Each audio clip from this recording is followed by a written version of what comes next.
নমস্কাৰ, মই মঞ্জু গগৈ আপোনালোকলৈ এটি কলি আগবঢ়াইছোঁ। সেইকেইদিন সদায় নামঘৰত নাম লৈ আছে, মোকো দিবলৈ কৈ আছে, মই নাজানো কাৰণে দিয়া নাই। প্ৰথম আপোনালোকৰ পৰা মৰম আৰু আশীৰ্বাদ বিচাৰিছোঁ।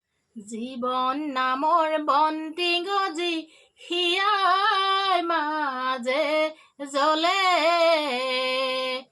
এই বন্তি নুমাই যাব হলিতা পুৰিলে মোৰ হৰি ঐ, হলিতা পুৰিলে।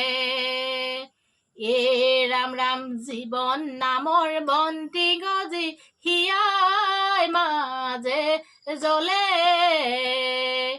এই বন্তি নুমাই যাব হলিতা পুৰিলে মোৰ হৰি ঐ, হলিতা পুৰিলে মোৰ হৰি ঐ, হলিতা পুৰিলে। কৃষ্ণ, ভুল হ'লে ক্ষমা কৰি দিব।